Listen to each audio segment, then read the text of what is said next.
Hi everybody, it's Erin from Epapere. That's E-P-A-P-E-R-E on Etsy. How's everybody doing today? So in one of my previous videos, somebody said, hey, teach us how to slow stitch. So you got it. We're going to learn how to slow stitch. Now, today I'm going to teach you this design right here. And with this design, you're going to learn how to do a running stitch, which is this stitch up the middle of the holly leaves, and also a back stitch, which is the stitch that finishes off all of the rest of the design. And you're also going to learn how to draw it. So that's what we're working on in this video. So first thing I'm going to do is find a spot that I want to make this design on, and I am just working on a napkin, a cloth napkin. That's plain white cloth napkin. I think it's probably cotton, all cotton, but honestly I couldn't tell you. But it feels like it's all cotton, but it doesn't really matter as long as you've got a fabric that you want to stitch on, that you know, hey, go for it. Now I like to use, and I apologize, I'm trying to do this mirror image, and so I'm going to try and keep an eye on this and make sure I'm in frame, but if I lose you, I apologize. So I like to stitch in a hoop. Mom doesn't, so whichever is more comfortable for you is the way that you should do it. So I'm going to put mine in a hoop, and the way that I do that is I just find the spot that I want to stitch on, and I put the bottom part of the hoop, which is this part that doesn't have the doohickey on it, or the clamp maybe, if we're using technical terms. And the part with the doohickey or the clamp screw just kind of slips over the top like that. And then I tighten the doohickey clamp screw thing around. Okay, I'm gonna have to move it to do that because I'm not acrobatic. But you just kind of tighten it like this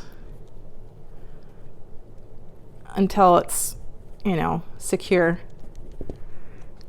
All right, and then what I do, because it's still got some give here, I'm gonna like just kind of pull. I'm gonna hold the fabric on one end of the hoop, and I'm gonna pull at the other end like that until it's nice and taut. And then I'm gonna make sure that that hoop is kind of pushed together all around, just like that. So like that, like kind of like a drum a little bit. All right, so the next thing I'm going to do is draw my design, and I use a water soluble or water erasable pen. You can buy this at Joann's or Michael's or wherever you buy your sewing notions. This is going to be in the notions aisle typically, or by your needlecraft area. And they're not very expensive. They're, you know, a couple dollars, but this will erase in water, which is, you know, a great way to do this. The other thing I have used in the past, this is just a gray or silver colored Crayola colored pencil, or something like that. You can use, you know, if you know that you're going to be covering up all of your lines and stuff, you could pretty much use whatever you want. It's just that, you know, for this particular design, some of our lines are going to be visible, so left visible because of that running stitch. So I'm going to use this water soluble pen to make sure that I can erase them later. All right, so now this is going to be mirror image. Maybe editing, Erin can learn how to flip this. If I can, I will. If I can't, then I apologize. But I am going to start out with the center leaf of the holly, and the way I'm going to do that, I'm going to draw a line like this.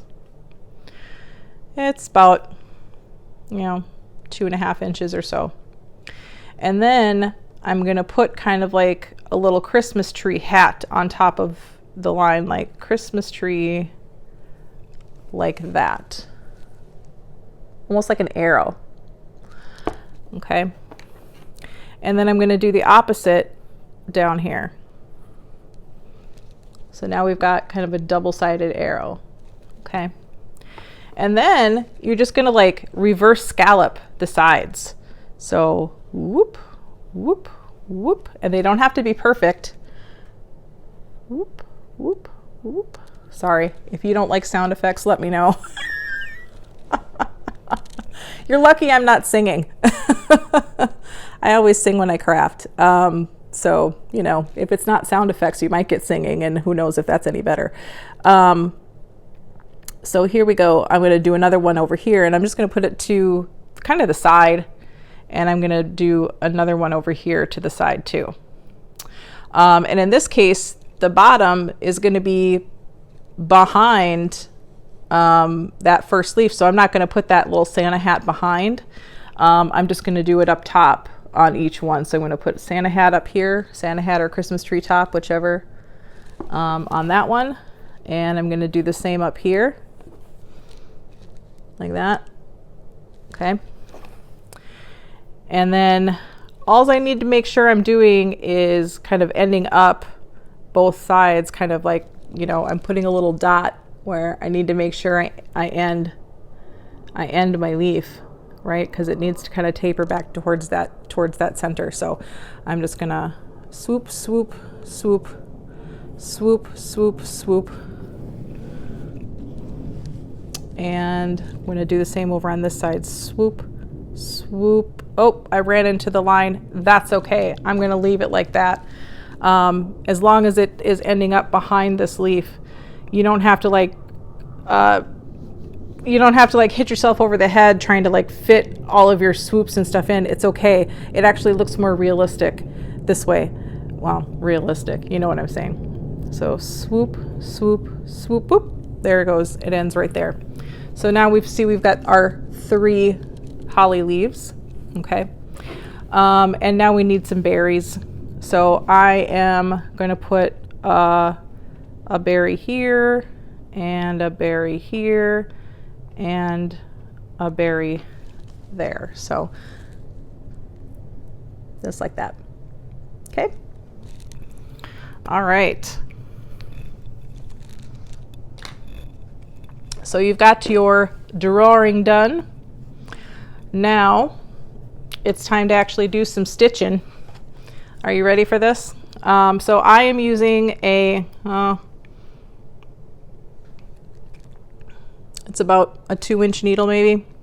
It's got a pretty decent size head on it, so I can easily get my threads through, but it's not like overly large, and mine does have a sharp point on it.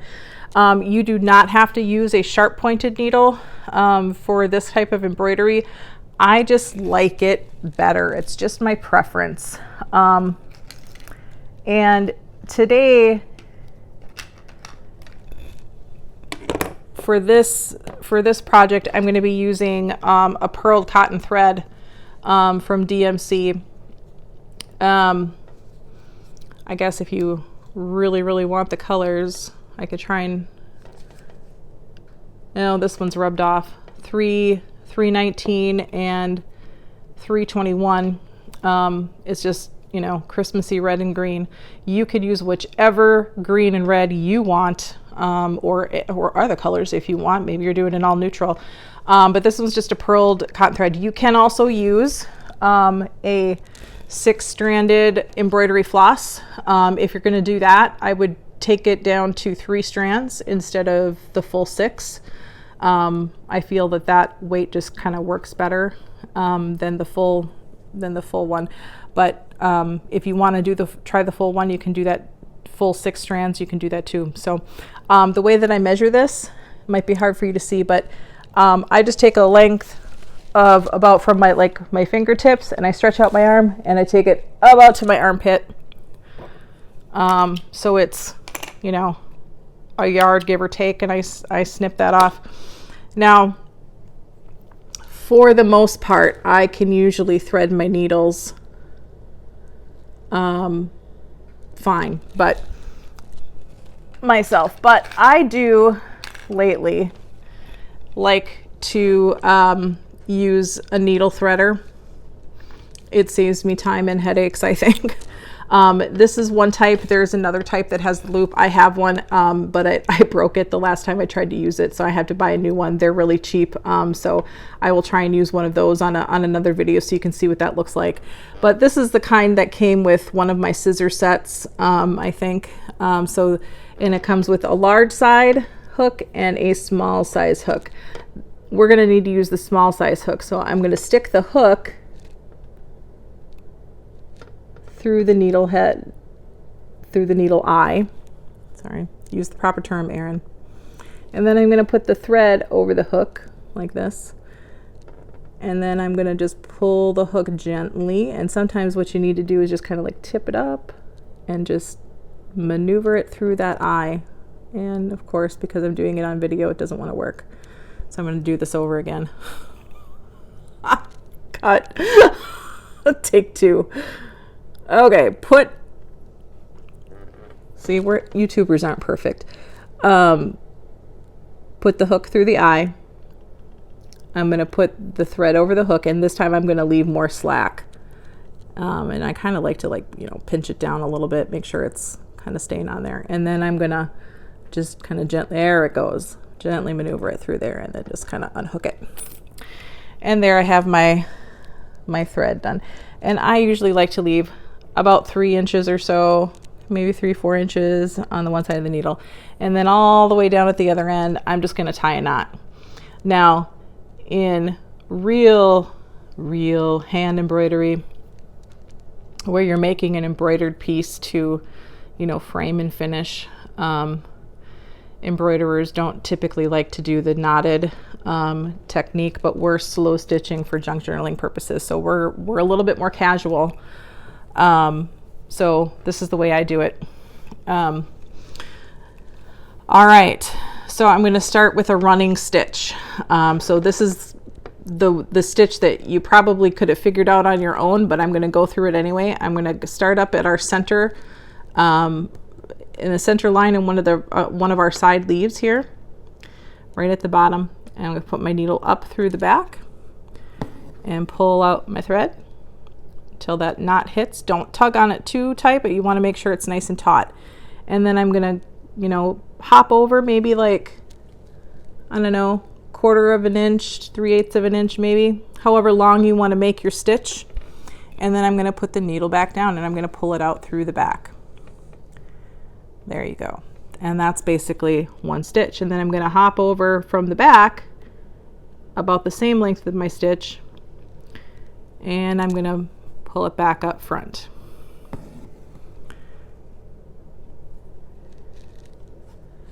And back down. Okay, so this is probably like, you know, the sewing stitch that everybody learned when they were, or if you imagine sewing, if you've never done it before, this is probably what the stitch that you imagine, right? Up, down, up, down, up, down, skipping stitches, right?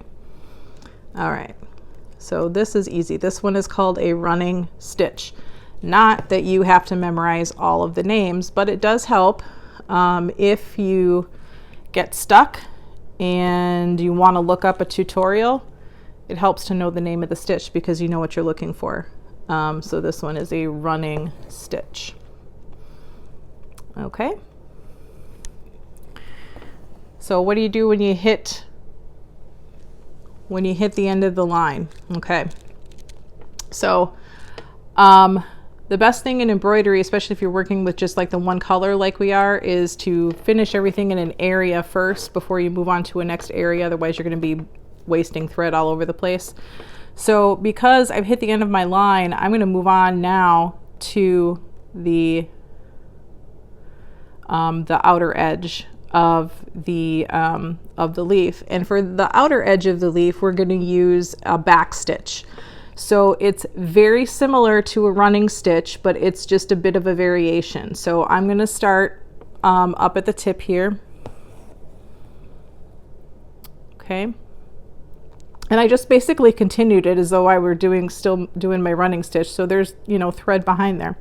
And I'm going to do it, you know, put my stitch down on my line.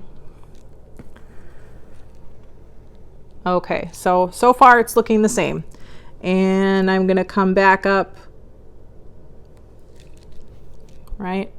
Jogged over a little bit, come back up. Now, instead of going forward for my stitch, I'm going to go back and I'm going to fill in this area so that it creates a solid line.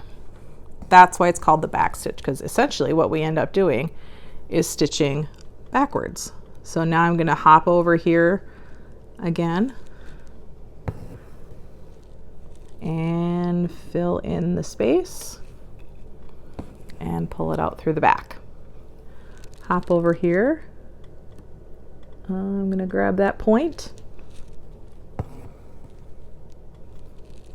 and pull it through to fill in the space. Turning corners is pretty easy. We're just going to keep going around the line, around the shape.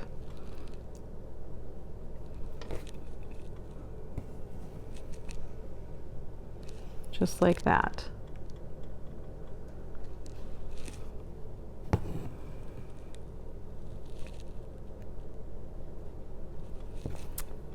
All right.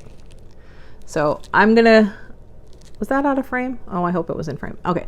I am gonna go ahead and finish the rest of this, and I'll see you when it's time to end our thread and start a new one.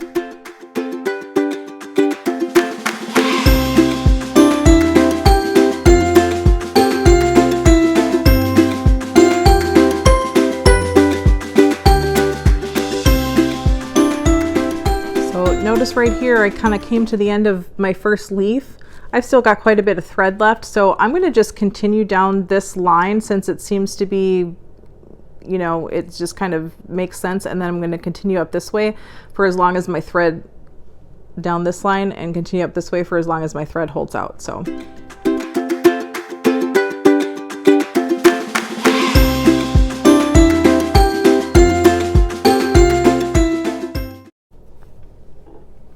Whoop, I got a snag back here, so I'm just gonna lightly pull my threads until they can pull back out.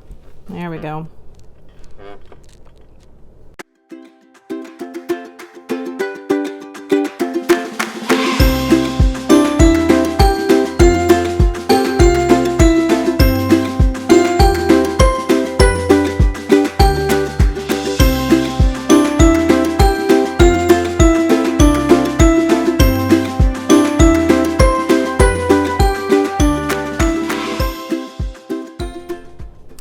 Okay, so I've got about this much thread left. You know, I learned a long time ago, I could keep going a little bit longer with this, but I learned a long time ago it's not worth the headache. As your thread gets shorter, you get, it's easier to get snagged.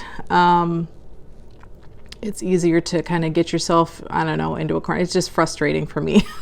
So thread is not that expensive. It's okay to you know, cut it off at this point. I say that to myself as much as to any of you. So maybe one of these days I'll figure out a way to use all of these little thready scraps, because I do keep them, because yes, I'm weird. So I'm going to stop doing and start explaining. So I've got it. I'm going to take it around, and I'm kind of looking really closely at the way that the stitch kind of ended up, and the thread's kind of coming from this side and it's going out this side. So I'm going to like kind of take it back here, and I'm going to put it under here, and then I'm going to take that needle and put it back through the loop to make a knot, and just kind of tug it like that. And then I'm going to go ahead and snip it. Like that, and take that piece of thread out. So I'm ready for a new piece of thread. So I just kind of stick that there for a second. Measure out a new piece of thread.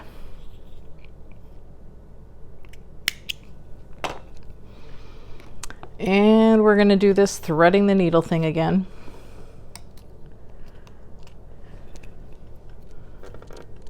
So hook through the eye, the end of the thread over the hook, and maneuver it all through, back through the eye. There we go. All threaded. Tie our knot around the end. What I like to do is just loop it around my finger, and then I slide that needle right down, you know, where your fingernail creates that groove between your skin and your fingernail. That's where I slide my needle. Like, creates just this perfect little spot for that. And then to restart your back stitch, basically, you're going to, instead of coming up at this point where you ended, I mean, you could do that and start it the way we started it before, but I'm just gonna start it over here. Sorry. I'm just gonna start it over here. You see that? That little hop, skip, and a jump over, and then back it up like to where we were. Like that. And you'll see, like, you know, the stitches don't always conform right to your line all the time. This is why we like to use the water soluble pen if we can, sometimes. So in this case, like, sometimes if it's really important that it conforms to that line, I might take this needle and do like another stitch to kind of like pull this over a little bit. You can do that, but in this case it's fine. It's, you know, this is more of like a very casual kind of homespun design. I'm not, it's, you know, it's not going to wreck anything else if it's not. I'm just making sure this isn't snagging and tangling back here. If it's not conforming to the drawing sorry about the shaking. It was not conforming to the design exactly. You know, it's not going to wreck anything. In this case, if I were working on a larger piece where, you know, it was,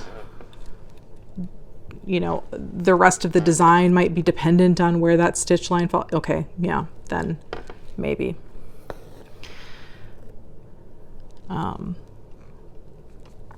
If it's important to you, then a couple ways you could handle that are to do smaller stitches, or do a stitch to just pull that thread back over onto the line. So, all right, we're gonna keep trucking here. I'll speed up the video.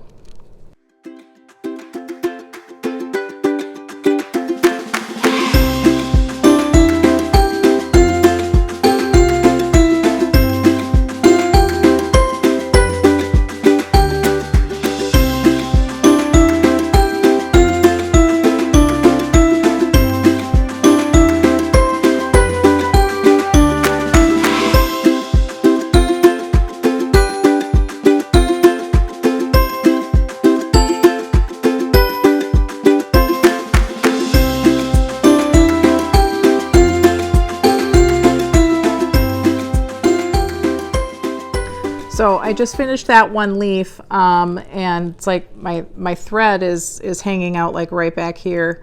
Where do I go from here? I can choose to jump either over here and finish this stem, or I can choose to finish the frame of this leaf, and I think that's what I'm going to do. I'm going to finish this frame, but either one would be just fine. So whatever you want to do, but I think this is going to end up in less string just hanging out on the back of the piece. So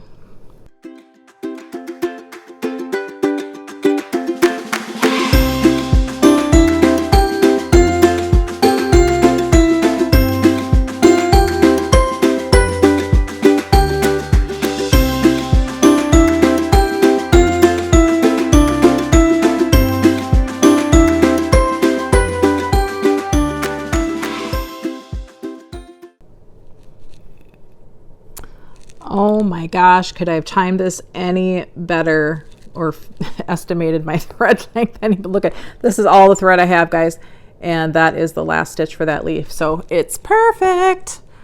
It's the little things, right? It's the little things. That might be my catchphrase for my channel. You know how all of us crafters seem to have our little phrases. Mine, it's the little things that please me, keep me happy. When we correctly estimate our thread length. Yay. Yay, yay. All right. Okay. Kind of 1.5 more leaves here. Let's keep going.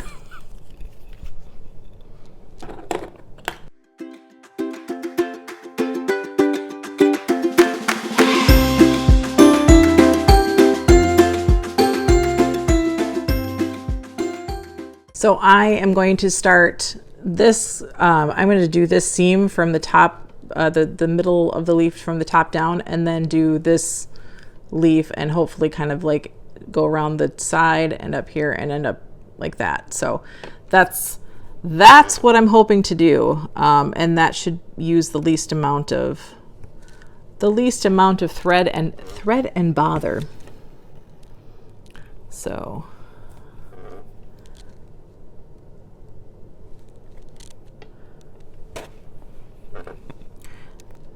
and remember, this is a running stitch down the center. Unless you want to do something different, if you want to do a back stitch through the center, you absolutely can. This is your project when you do it, so please feel free to do whatever you want. And by the way, I would love to see if you guys try this, if you try this project, I would love to see it. You can send it to me through, post it on our Facebook page or tag me on Instagram. We're ePapery on Facebook and DesignedByEpapere on Instagram. Either one of those, and maybe use like hashtag slow stitch project 1 or something like that. I don't know. Maybe I'll put a hashtag down in the down in the thing, so that we maybe we can keep track of these, and I can see what you've done, because I would love to see all of your projects if you guys try this out. It's not really taking me too long. Right now I'm up to about 37 minutes. I'll give you a time. Maybe I'll stop talking and just speed the video up.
The challenge is, do I have enough thread to make that final seam? And I think, let's see, I've got about like maybe 6 inches, maybe I do.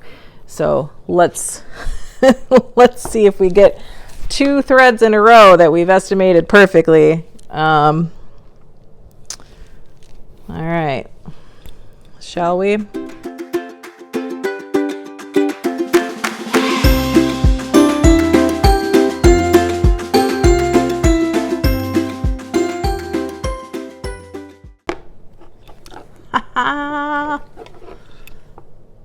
Got it, guys, got it.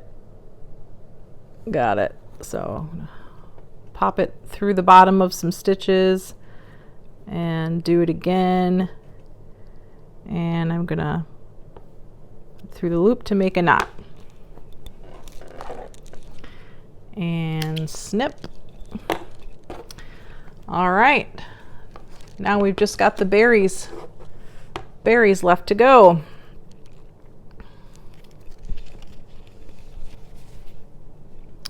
So I'm switching to my red thread now. And on the berries, I'm gonna do the same back stitch just to outline those, and those should not take very long at all, because we're experts at the back stitch now, right? So just tie my loop. All right. I'm gonna start here. Just pick a place to start.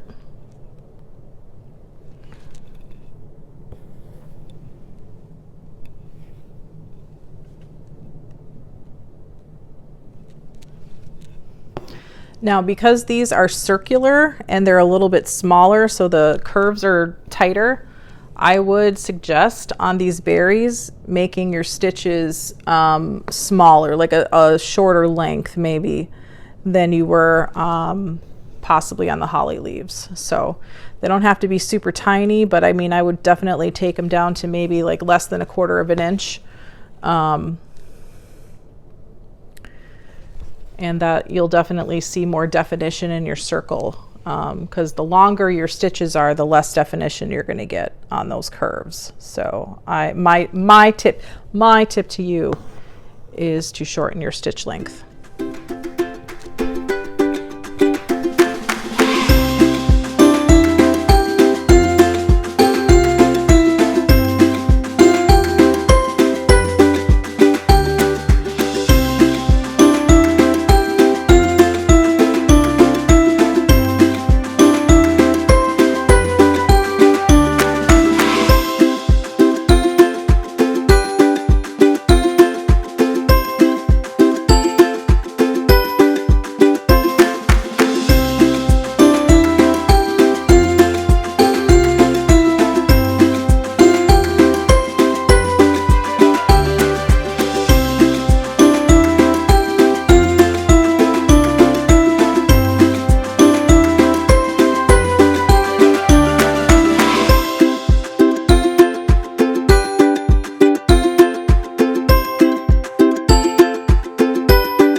Okay, and this is our last stitch done.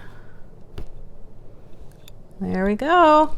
So this took me about 52 minutes, 53 minutes from start to finish, including my tutorializing for whatever that's worth. So under an hour for me. I would say I'm a experienced but not ridiculously talented stitcher. But if you are just starting out, give yourself some extra time to do this. So again, let's use